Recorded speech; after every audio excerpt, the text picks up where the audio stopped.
स्वस्थ होंगे, खुश होंगे और अपनी पढ़ाई भी अच्छे से कर रहे होंगे। तो जैसा कि आप सभी जानते हैं, मैं हूं आपकी हिंदी की अध्यापिका और मैं स्वागत करती हूं आप सभी का आईसीटी वर्चुअल क्लासरूम में। और आज हम यहां पर एकत्रित हुए हैं पढ़ने के लिए क्लास 10th की हिंदी। क्लास 10th की हिंदी में हम यहाँ पर पढ़ रहे हैं अपनी क्षितिज पाठ्य पुस्तिका भाग 2 का चैप्टर स्त्री शिक्षा के विरोधी कुतर्कों का खंडन। तो देखिए किस तरह से यहाँ पर महावीर प्रसाद द्विवेदी जी द्वारा लिखा गया ये चैप्टर हम पढ़ रहे हैं और इसमें उन्होंने बताया है कि किस तरह से आज के समय में जब एक तरह से जब महिलाएं पुरुष जो है कंधे से कंधा मिलाकर काम कर रहे हैं, यानी कि महिलाएं भी हर क्षेत्र में पुरुषों के साथ बिल्कुल कंधे से कंधा मिलाकर काम कर रही हैं। कोई ऐसा क्षेत्र नहीं है जहां पर महिलाएं काम नहीं कर रही हैं। महिलाएं हर तरह की जिम्मेदारी उठाने में सक्षम है, हर तरह की जिम्मेदारी उठाने के लिए तैयार है, हर तरह के काम करने के लिए तैयार है। तो वहीं पर एक समय ऐसा था कि जब स्त्री शिक्षा यानी कि महिलाओं की शिक्षा का विरोध किया जाता था, महिलाओं को शिक्षित करना अच्छा नहीं माना जाता था। तो देखिए यहाँ पे जो लेखक हैं वो उस समय की बात कर रहे हैं कि बड़े शोक की बात है कि आजकल भी स्त्रियों को पढ़ाना उनके गृह सुख के नाश का कारण है। देखिए पहली ही पंक्ति है और कहा है कि आज के जमाने भी ऐसा मानते हैं लोग कि स्त्रियों को पढ़ाना उनके गृह सुख का नाश है। यानी कि अगर स्त्रियों को ज्यादा पढ़ा लिखा दिया जाएगा तो वो घर के काम नहीं करेंगी, घर के कामों को करने में उनको परेशानी होगी, वो बड़ों की सेवा नहीं कर पाएंगी, अपने घर को टाइम नहीं दे पाएंगी, अपने परिवार को अच्छे से नहीं चला पाएंगी। इस कारण कि एक तरह से उनके तब उनकी सोच थी कि स्त्रियों के जो है एक तरह से उनके भाव बढ़ जाएंगे, यानी कि वो बिल्कुल घर की तरफ नहीं देखेंगी, वो लोगों का कहना नहीं मानेंगी, वो बड़े बुजुर्गों को का सम्मान नहीं करेंगी। तो उन्हें घर से बाहर नहीं निकलने दिया जाता था, उन्हें शिक्षा ग्रहण करने नहीं दिया जाता था। तो इस चीज में लेखक ने यहाँ पर बताया कि इस स्त्री शिक्षा के विरोध के विषय में एक तरह से विरोध जताने वाले जो लोग थे वो कोई आम लोग नहीं थे, यानी कि ऐसे वैसे लोग नहीं थे।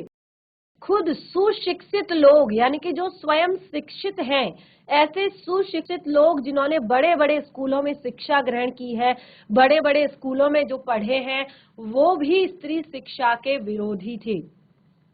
और कई ऐसे लोग थे जो कई साहित्य ग्रंथों का भी एक तरह से परिचय रखते थे, यानी कि बहुत ज्यादा पढ़े लिखे लोग जो है वो स्त्री शिक्षा के विरोध में थे और उन्होंने बहुत सारी दलीलें भी दी। तो लास्ट सेशन में हमने यहाँ पर पढ़ा था, देखिए किस तरह की दलीलें उन्होंने दी। जैसे जो पुराने संस्कृत कवियों के नाटकों में कुलीन स्त्रियों से अनपढ़ों की भाषा में बात कराई जाती थी। देखिए उनकी दलीलें देखिए कि देखिए कुतर्कों, मैंने आपको लास्ट सेशन में बताया था कुतर्कों का क्या अर्थ होता है। तो देखिए कुतर्कों का अर्थ होता है जैसे हम किसी बात पर डिस्कस करते हैं, किसी बात पर हम बहस कर रहे हैं, डिस्कस चल रही है किसी बात पर, तो उसमें क्या होता है कि आप अपने पॉइंट्स रखेंगे, मैं अपने पॉइंट्स रखूंगी, यानी कि तर्क पर तर्क दिए जाएंगे, बातों में तर्क पर तर्क दिए जाएंगे। आप अपने तरह से रखेंगे अपनी बात को और मैं अपनी तरह से रखूंगी, तो इस तरह से क्या होगा कि किसी भी विषय पर तर्क दिए जाएंगे। लेकिन कुतर्क यानी कि किसी भी बात का सही सही जवाब ना देकर उस बात को टेढ़ा टेढ़ा उसका जवाब देना, गलत गलत बातें करना, एक तरह से अलग बातें करना उस विषय में। तो यहाँ पर किस तरह के तर्क देते थे वो लोग, किस तरह की बातें करते थे, वो कहते थे कि जो कवियों के जो नाटक हैं उन नाटकों में हमेशा जो कुलीन स्त्रियां होती हैं, बड़े बड़े घरों की जो कुल खानदान वाली स्त्रियां होती हैं, उनसे अनपढ़ों की भाषा में बात कराई जाती है। इससे ये प्रमाणित होता है कि उस समय पर स्त्रियों को पढ़ाने की चाल नहीं थी, यानी कि उनसे ऐसी भाषा में बात कराई जाती है, तो इसका मतलब कि उस समय स्त्रियों को पढ़ाने की चाल नहीं थी, कि स्त्रियों को पढ़ाया नहीं जाता था। और देखिए इतिहास पुराण आदि जो नियम पढ़ने की प्रणाली जो जरूर लिखी मिलती है। दूसरा तर्क यहाँ पर दिया था कि स्त्रियों को पढ़ाने से अनर्थ होता है। शकुंतला का एग्जाम्पल दिया कि इतना कम पढ़ी थी कि गवारों की भाषा में मुश्किल से एक छोटा सा श्लोक उसने लिखा था। और देखिए आगे बहुत सारे अलग अलग तरह के तर्क उन्होंने दिए, जैसे जिस भाषा में शकुंतला ने श्लोक रचा था वो अपढ़ों की भाषा थी। और यहाँ पर बताया कि नागरिकों की भाषा की तो दूर की बात है, अपढ़ गवारों की भाषा पढ़ाना भी स्त्रियों को बर्बाद कर देता है। देखिए कैसे कैसे कुतर्क दिए थे उस समय पर कि एक तरह से कॉमन आदमियों की यानी कि सामान्य लोगों की भाषा में पढ़ाना तो क्या, जबकि जो एक तरह से अपड़ों की भाषा है, गवारों की भाषा है, उसमें पढ़ाना भी स्त्रियों को बर्बाद करना है। तो इस तरह के काफी सारे कुतर्क दिए थे। और यहाँ पर देखिए लेखक कहते हैं, अब लेखक देखिए अपनी तरह से कहते हैं, वो कहते हैं कि इस तरह की दलीलों का, जो ये दलीलें दी गई, ये कुतर्क दिए गए, इन दलीलों का सबसे प्रभावशाली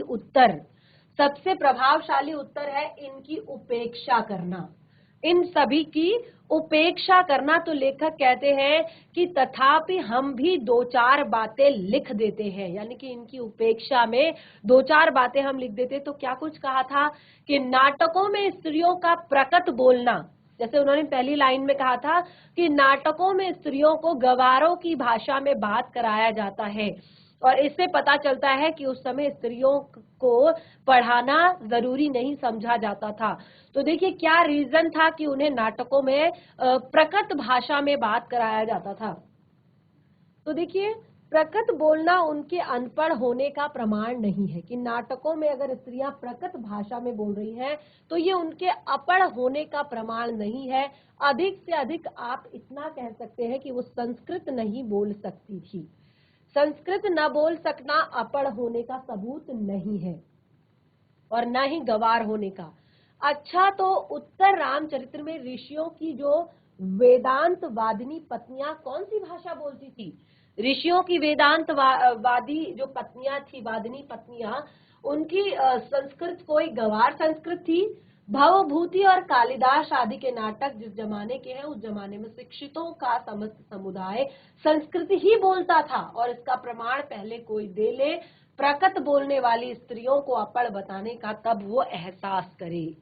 इसका क्या सबूत है कि उस जमाने में बोलचाल की भाषा प्रकट न थी? तो देखिए यहाँ पर काफी सारे लेखक ने एक तरह से काफी सारी उपेक्षाएं यहाँ पर की है, उस विषय पर काफी सारी बातें उन्होंने लिखी है कि कैसे पुराने जमाने में स्त्रियों के लिए कोई भी विश्वविद्यालय नहीं था।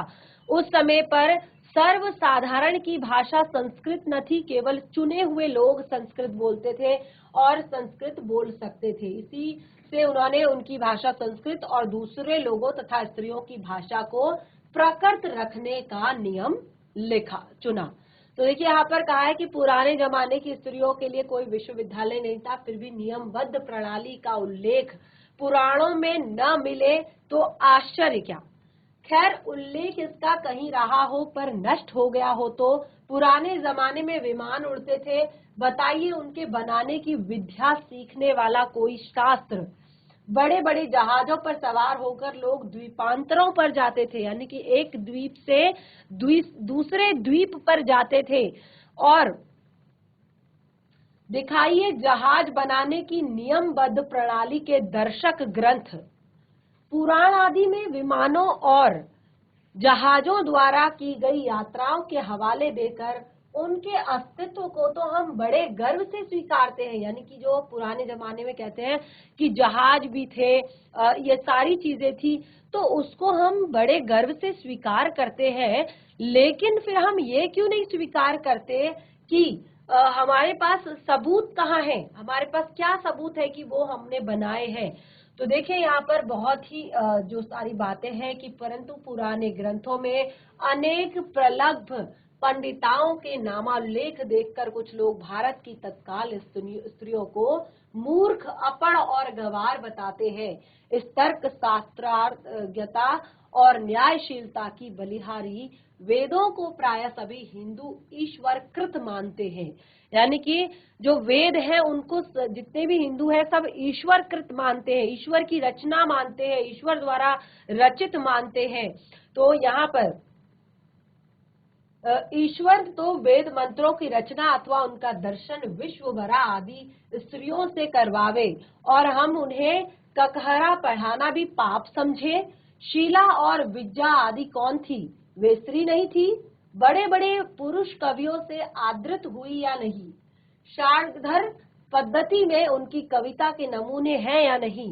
बौद्ध ग्रंथ त्रिपिटक थोरी गाथा में जिन सैकड़ों स्त्रियों की पद रचना उद्धृत है वे क्या अपढ़ थी? जिस भारत में कुमारिकाओं को चित्र बनाने, नाचने, गाने, फूल चुनने, हार गूंथने, पैर मलने तक की कला सीखने की आज्ञा थी, तो उन्हें पढ़ने लिखने की आज्ञा न थी। यानी कि हर एक चीज उन्हें सिखाई जाती थी, लेकिन उन्हें पढ़ने की आज्ञा नहीं दी थी। कौन विज्ञ ऐसी बात मुख से निकालेगा? और कोई निकाले भी तो मानेगा कौन? ठीक है, कि उन्हें हर चीज की आज्ञा थी लेकिन पढ़ने लिखने की आज्ञा नहीं थी। तो ये बात कौन अपने मुंह से कहेगा, कौन अपने मुंह से निकालेगा? जैसे अत्रि की पत्नी, जो अत्रि ऋषि थे, उनकी पत्नी धर्म पर व्याख्यान देते समय घंटों पांडित्य प्रकट करे, गार्गी बड़े बड़े महावादियों को हरा दे, मंडन मिश्र की सहधर्मचारिणी शंकराचार्य के छक्के छुड़ा दे। गजब, इससे भयंकर बात और क्या हो सकती है?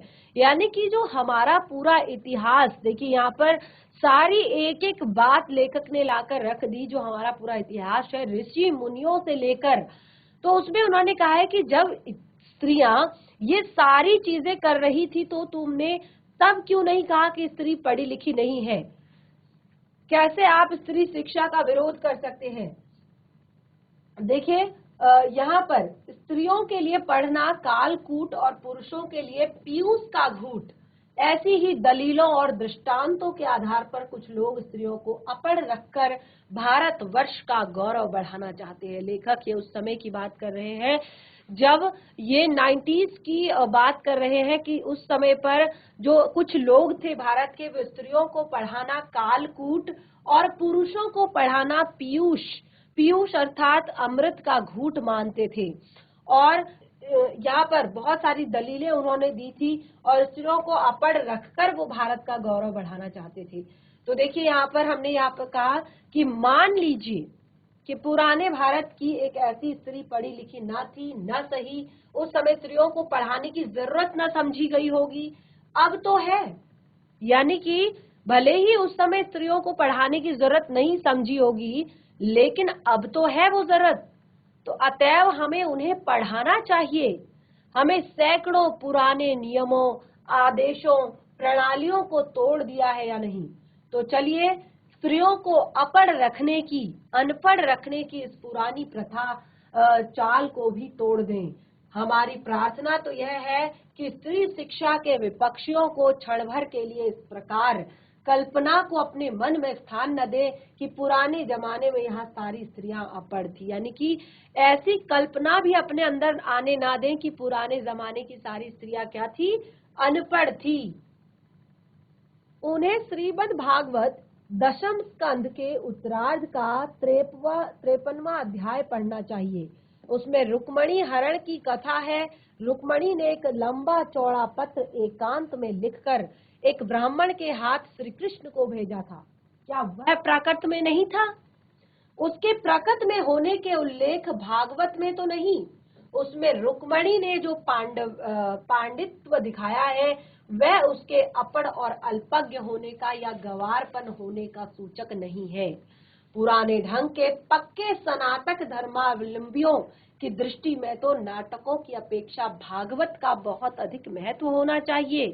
इस दशा में यदि उनमें कोई यह कहे कि सभी प्राकालिकिन स्त्रियां अपढ़ होती थी, तो उनकी बात पर विश्वास करने की जरूरत नहीं है। भागवत की बात यदि पुराणाकार या कवि की कल्पना मानी जाए तो नाटकों की बात तो उससे भी बीती हुई मानी जानी चाहिए। यानी कि अगर आप भागवत को नहीं मानते हो, श्रीमद् भागवत को नहीं मानते हो, उसमें लिखी गई बातों को नहीं मानते हो, तो ये नाटक क्या चीज है? फिर ये नाटक क्या चीज है जिनको हमें समझना चाहिए? आगे देखिए, शुरू करते हैं हम आज से। काफी सारी चीजें आपको क्लियर कर दी है जो लास्ट सेशन में हमने पढ़ी थी। तो किस तरह से यहाँ पर स्त्री शिक्षा से के विरोधी जो कुतर्क है उनके बारे में बताया था। अब देखिए यहाँ पर आगे क्या लिखा है, स्त्रियों की का किया हुआ अनर्थ यदि पढ़ाने का परिणाम है, यानी कि जितनी भी स्त्रियों ने जो भी काम किया है, तो अगर ये उनके पढ़ाने का रीजन है, यानी कि इसका रीजन यदि उनका पढ़ाना है, तो पुरुषों का क्या हुआ, पुरुषों का क्या हुआ, अनर्थ भी उनकी विद्या और शिक्षा का ही परिणाम समझना चाहिए। यानी कि जो पुरुष अनर्थ करते हैं, अगर आप कह रहे हैं कि स्त्रियों का किया हुआ अनर्थ यदि उनको पढ़ाने की देन है, कि उनको पढ़ा लिखाया गया था, उनको एक तरह से अपने पैरों पर खड़ा किया था, उन्हें सारी चीज की आजादी दी थी, तो पुरुषों का किया हुआ अनर्थ, यानी कि जो पुरुष अनर्थ करते हैं, उसे भी विद्या और शिक्षा का ही परिणाम मानना चाहिए। उसे भी यही मानना चाहिए कि ज्यादा पढ़ लिख गया है इसीलिए ऐसा कर रहा है। बम के गोले फेंकना, देखिए कितने सारे चीजें, बम के गोले फेंकना, नर हत्या करना, डाके डालना, चोरियां करना, घूस लेना, ये सब पढ़ने लिखने का ही तो परिणाम है। ये सब पढ़ने लिखने का ही तो परिणाम है। यदि गोले बम के गोले नहीं बनाए जाएंगे, पढ़ा लिखा नहीं जाएगा, तो कैसे बम के गोले बनेंगे। नर हत्या के लिए, कोई भी चीज के लिए अगर आपको कोई भी काम करना है तो प्लानिंग, दिमाग की जरूरत होती है। तो यदि पढ़े लिखे नहीं है तो ये सब काम कैसे कर रहे हैं। यदि वो सच में पढ़े लिखे हैं तो वो ये काम कैसे कर रहे हैं। ठीक है, डाके डालना, चोरियां करना, घूस लेना, ये सब पढ़े लिखे होने का ही तो परिणाम है कि वो पढ़े लिखे हैं, इसीलिए ये सारी चीजें कर रहे हैं। तो सारे कॉलेज, स्कूल और पाठशालाएं बंद हो जानी चाहिए, क्योंकि अगर पढ़ लिख कर यही काम करना है, चोरी करनी है, डाका डालना है, नरहत्या करनी है, गोले बम के बनाने हैं, घूस लेनी है, छल कपट लोगों के साथ करना है, तो सारे स्कूल, सारे कॉलेजेस, सारी पाठशालाएं बंद हो जानी चाहिए। यानी कि पुरुषों को भी शिक्षा का अधिकार नहीं होना चाहिए अगर उन्होंने पढ़ लिख कर यही करना है तो इसीलिए परंतु विक्षिप्तों, बात व्यधितों और ग्रहग्रस्तों के सिवाय ऐसी दलीलें पेश करने वाले बहुत कम ही मिलेंगे। यानी कि जो विक्षिप्त है, बात व्यथित है, यानी कि बातों से जो व्यथित हो चुके हैं, और जो घर गृहस्थी वाले हैं, उनके सिवाय ऐसी बातें कोई नहीं कर सकता है। बहुत एक तरह से ऐसी दलीलें पेश करने वाले बहुत कम मिलेंगे। शकुंतला ने दुष्यंत को कटु वाक्य कहकर कौन सी अस्वाभाविकता दिखाई थी। यानी कि शकुंतला ने दुष्यंत को अगर कटु शब्द कहे भी थे तो कौन सी अस्वाभाविकता थी उसमें। क्या वह कहती कि आर्यपुत्र शाबाश, बड़ा अच्छा काम किया है जो मेरे साथ गांधर्व विवाह करके मुकर गए। नीति, न्याय, सदाचार और धर्म की आप प्रत्यक्ष मूर्ति हैं। क्या ये कहना चाहिए था शकुंतला को दुष्यंत से। शकुंतला से विवाह करके दुष्यंत उसको जंगल में, वन में अकेला छोड़कर चले गए और अपने राज में आराम से राज कर रहे हैं, और वहां पर उनका परिवार है, उनकी पत्नी है। तो क्यों ना शकुंतला उन्हें कटु वचन कहे। क्या शकुंतला को इस तरह के शब्द कहने चाहिए थे दुष्यंत को कि क्या आर्यपुत्र शाबाश, बहुत अच्छा काम किया आपने जो मेरे साथ गंधर्व विवाह किया और फिर मुकर गए। आप तो न्याय, नीति, सदाचार और धर्म की प्रत्यक्ष मूर्ति है। क्या ये बोलना चाहिए।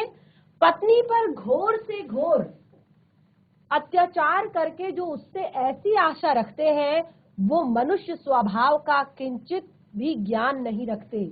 यानी कि आप पत्नी पर कितने भी अत्याचार करो, आप पत्नी पर कितने भी एक तरह से कितनी भी हिंसा करो, और फिर आप उससे उम्मीद रखते हो, फिर आप उससे उम्मीद करते हो, आशा रखते हो कि वो मनुष्य स्वभाव रखे, यानी कि वो आपके साथ तो देखिए यहाँ पर क्या कहा गया है कि पत्नी पर घोर से घोर अत्याचार करके आप ऐसी आशा रखते हैं कि वो मनुष्य स्वभाव का किंचित भी ज्ञान नहीं रखती, यानी कि उसके अंदर मानवता नहीं है, वो मानवता का एक तरह से मानवता नहीं रखती कि वो अपने पति से, अपने परिवार से ऐसे बातें कर रही है। देखिए, सीता से अधिक साध्वी स्त्री नहीं सुनी होगी। सीता के बारे में आप सभी जानते हैं कि किस तरह से रावण के द्वारा हरण जब सीता का किया गया, तो सीता को जब पुनः राम के पास आना था तो उन्हें वहां पर उनके लिए सवाल उठाया गया कि वो इतने समय तक रावण की लंका में थी, तो उनको अपनी शुद्धता का,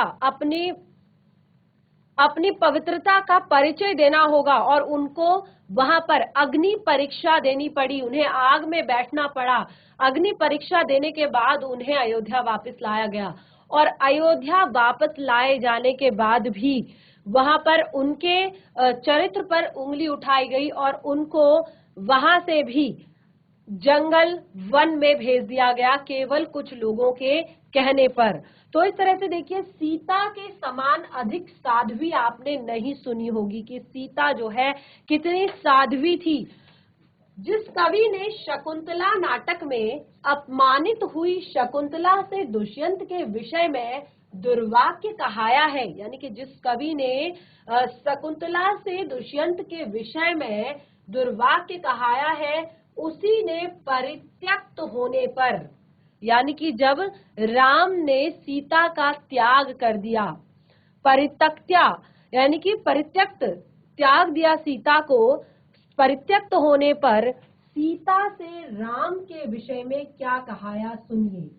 तो देखिए यहाँ पर आपका जो एक श्लोक लिखा हुआ है, यहाँ पर ये आपका सीता द्वारा राम के लिए कहाया गया एक श्लोक यहाँ पर लिखा हुआ है कि यहाँ पर बोला कि सीता सबसे ज्यादा साध्वी स्त्री मानी गई है। ठीक है, उन्होंने हर तरह की परीक्षा दी, उन्होंने कभी भी किसी बात का विरोध नहीं किया, उन्होंने कभी भी ये नहीं कहा कि आप ऐसा क्यों कह रहे हैं, मुझे क्या आवश्यकता है अग्नि परीक्षा देने की, या मुझे वन में अकेला क्यों छोड़ा जा रहा है। तो ऐसा कभी भी उन्होंने सवाल नहीं उठाया। तो देखिए यहाँ पर जो शब्द कहे गए कि लक्ष्मण उस राजा से कह देना कि मैंने तो तुम्हारी आंख के सामने ही आग में कूदकर अपनी विशुद्धता को साबित कर दिया था। क्या कहा सीता ने कि लक्ष्मण उस राजा से कह देना, क्योंकि वन में सीता को लक्ष्मण ही छोड़ने गए थे। जब सीता को त्यागा गया था, उनको रात्रि के समय लक्ष्मण के द्वारा वन में छुड़वाया गया था, लक्ष्मण के साथ उनको वन भेजा गया था। तो उन्होंने क्या कहा था लक्ष्मण से कि लक्ष्मण जरा उस राजा से कह देना कि मैंने तो तुम्हारी आग में कूदकर अपनी विशुद्धता साबित कर दी थी, इस पर भी, यानी कि इस पर भी लोगों के मुख से निकला मिथ्यावाद, लोगों के मुख से निकला मिथ्यावाद सुनकर जो तुमने मुझे छोड़ दिया, क्या यह बात तुम्हारे कुल के अनुरूप है? क्या यह बात तुम्हारे कुल के अनुरूप है? क्योंकि रघुकुल की जो बातें हैं, आज तक भी रघुकुल की जो एक तरह से नियम है, उनको सुना जाता है, उनको पढ़ा जाता है, उनको समझा जाता है। आपने एक पंक्ति भी सुनी होगी, रघुकुल रीति सदा चली आई, प्राण जाई पर वचन न जाई। रघुकुल की एक रीत थी कि वहां पर इंसान जो अपना वचन दे देता है किसी दूसरे को, कोई भी बात जो कह देता है, फिर वो अपने प्राणों को त्याग देता है, लेकिन वचन का पालन अवश्य करता है। यानी कि भले ही उस वचन के पालन करने में उसके प्राण क्यों न चले जाएं, वो तब तक अपने किसी भी व्यक्ति के लिए वचनबद्ध रहता है। इसका सबसे जीता जागता प्रमाण स्वयं राजा दशरथ ने दिया था। राजा दशरथ ने रानी कैकई को, जब एक बार राजा दशरथ जो है युद्ध भूमि में युद्ध कर रहे थे और रानी कैकई उनके साथ थी, तो उनके रथ का पहिया नीचे गड़ चुका था, क्योंकि उसकी एक जो बीच की कील होती है वो निकल गई थी और रथ का पहिया नीचे मिट्टी में गड़ गया, और जिस कारण ये राजा दशरथ के प्राणों पर एक बहुत बड़ा संकट आ गया था, क्योंकि बिल्कुल युद्ध चल रहा था और उस समय पर रथ जो है इस तरह से फंस जाना, प्राणों पर संकट आ गया था। तो रानी कैकई स्वयं नीचे उतरी और उन्होंने अपनी उंगली उस जहां पर वो कील होती है वहां पर उन्होंने अपनी उंगली डाल दी, और इस तरह से राजा दशरथ के प्राणों की रक्षा हुई। और जब राजा दशरथ इस युद्ध को जीत गए तो उन्होंने रानी कैकई से कहा कि रानी, तुम अपने 2 वरदान मुझसे मांग सकती हो, मैं तुमसे बहुत प्रसन्न हूँ, आज तुम्हारे ही कारण मेरे प्राण बच पाए हैं, तुम्हारे ही कारण मैं इस युद्ध को जीत पाया हूँ, तो अब तुम अपने कोई भी 2 वचन मुझसे मांग लो। तो क्योंकि रानी कैकई उस समय पर राजा दशरथ की सबसे प्राण प्रिय रानी थी और राजा दशरथ के राज में किसी चीज की कमी नहीं थी, बिल्कुल बहुत ही, चाहे उनकी 3 रानियां थी भले ही तो, लेकिन किसी भी रानी को किसी भी तरह की कोई कमी नहीं थी, हर तरह की सुख सुविधा, हर तरह की चीजें उनके लिए उपलब्ध थी। तो उस समय रानी कैकई ने कहा कि महाराज, मेरे पास आपका दिया हुआ सब कुछ है, मैं ऐसी कोई चीज नहीं जिसकी कमी मेरे पास नहीं, लेकिन अब बस मैं चाहती हूँ कि आप मेरे साथ रहे, और ये दिए हुए वरदान तो कभी समय आने पर मैं आपसे मांग लूंगी, बस मुझे अभी आपका स्नेह चाहिए, अभी आपका प्रेम चाहिए। तो इस तरह से जो रानी कैकई थी उन्होंने वो अपने 2 वचन बचा के रख लिए। लेकिन जब राम का राज्याभिषेक होने लगा तो मंथरा जो थी उसने रानी कैकई को भड़का दिया, और तब रानी कैकई ने अपने वो 2 वचन राजा दशरथ से मांगे। पहला वचन भरत का राज्याभिषेक और दूसरा वचन राम को 14 वर्ष का वनवास। तो उस समय पर क्योंकि राजा दशरथ जो है बहुत ज्यादा दुखी हो गए थे इस बात को लेकर, क्योंकि राम उनके सबसे प्रिय पुत्र थे, चारों पुत्र उनके बराबर थे, लेकिन सबसे बड़े राम थे, तो वो चाहते थे कि राम का राज्याभिषेक किया जाए। और एक तरह से राम उनको बहुत ज्यादा प्रिय थे, उनके प्राणों, एक तरह से उन्हें प्राणों से भी ज्यादा प्रिय थे। तो इस तरह से फिर से राम को 14 वर्ष का वनवास, पहले ही वो शिक्षा ग्रहण करने के लिए काफी समय से वन में ऋषि के पास थे, और अब जब वो घर लौट कर आए थे तो फिर से उन्हें 14 वर्ष का वनवास देने की बात की गई। तो उस समय राजा दशरथ जो है बिल्कुल बहुत एक तरह से धराशायी हो गए, बिल्कुल जमीन पर गिर गए और बहुत ज्यादा दुख उन्हें हुआ। और उस समय पर रानी कैकई ने कहा कि राजा जी, आप अपने दिए हुए वचन नहीं भूल सकते, क्योंकि ये रघुकुल की रीत है, यहाँ पर भले ही प्राण चले जाएं लेकिन वचन से एक तरह से वचन से विमुख नहीं होना है। तो यहाँ पर जो सीता है, उस समय पर जब राम के द्वारा सीता का फिर से परित्याग कर दिया गया था, उनको जंगल में छोड़कर आ गए थे लक्ष्मण, तो उनको लक्ष्मण ने कहा कि जरा उस राजा से कह देना कि तुम्हारी आंख के सामने ही मैं अपनी विशुद्धता साबित कर चुकी हूँ, आग में कूदकर मैं अपनी विशुद्धता साबित कर चुकी हूँ। इस पर भी, यानी कि इस पर भी जब तुम देख चुके हो आग में, देखिए कौन जो नारी है या कौन इंसान है जो अपने आप को सच साबित करने के लिए आग में कूद सकता है, ये उसकी शक्ति ही तो है, ये उसके सत्य का एक तरह से सच शक्ति ही तो है कि वो आग में कूदने पर भी उन्हें कुछ नहीं हुआ और वो बिल्कुल इसी तरह से बाहर निकल गई।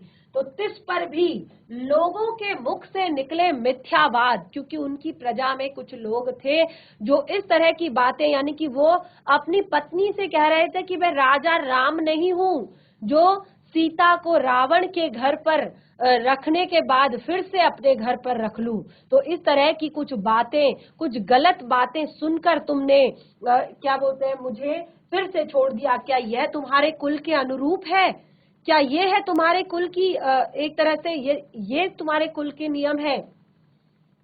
क्या यह तुम्हारी विद्वता या महत्ता की को शोभा देने वाली है? यानी कि तुम अपने इतने विद्वान बनते हो, ये तुम्हारी विद्वता को शोभा देने वाली बात है? सीता का यह संदेश कटु नहीं तो क्या मीठा है?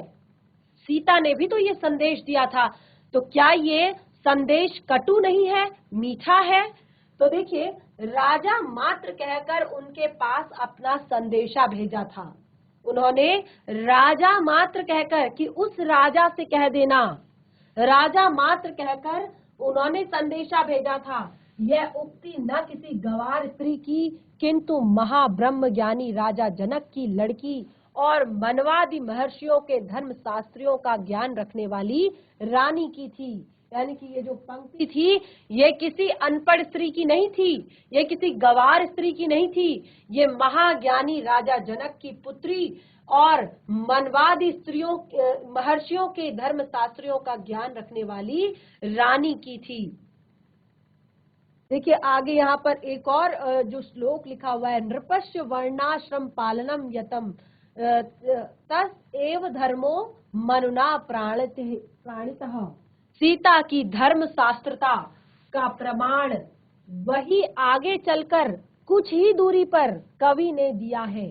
सीता परित्यक्ता के कारण वाल्मीकि के समान शांत, नीतिज्ञ और क्षमाशील तपस्वी तक ने, यानी कि सीता की परित्याग के कारण, यानी कि सीता को त्यागने के कारण, क्योंकि वाल्मीकि ऋषि के आश्रम में वो जाकर रही थी उसके बाद, और उस समय पर वाल्मीकि ऋषि ने, जो वाल्मीकि ऋषि एक तरह से बहुत ज्यादा शांत जिन्हें कहा जाता है, नीतिज्ञ जिन्हें कहा जाता है, नीति निपुण, क्षमाशील तपस्वी जो थे, उन्होंने भी बहुत ही अलग तरह से शब्द कहकर राम के प्रति अपने क्रोध को प्रकट किया था कि कैसे उन्होंने, क्योंकि उस समय पर सीता जो है गर्भवती भी थी और उस समय पर सीता को उन्होंने त्यागा था। तो उस समय पर वाल्मीकि जी ने भी अपने कुछ ऐसे, जो कि हमेशा शांत रहने वाले ऋषि हैं, नीतिज्ञ हैं, क्षमाशील एक तरह से है, तपस्वी है, उन्होंने भी कहा था अस्तेयेव मुनि भर्ताग्रजे में, कहकर राम पर क्रोध प्रकट किया था। अतएव शकुंतला की तरह अपने परित्याग को अन्याय समझने वाली सीता राम के विषय में कटु वाक्य कहना सर्वाधिक स्वाभाविक है। जिस तरह से शकुंतला ने कहे थे, उसी तरह से अपने परित्याग को अन्याय समझने वाली सीता का रामचंद्र के विषय में कटु वाक्य कहना सर्वथा स्वाभाविक है, क्योंकि जिस व्यक्ति के ऊपर अन्याय किया जाएगा, जिस व्यक्ति को एक तरह से दबाया जाएगा, तो अगर वो कुछ कहता है तो इसका अर्थ ये नहीं कि वो अनपढ़ है या वो गवार है या वो एक तरह से कुछ नहीं जानता।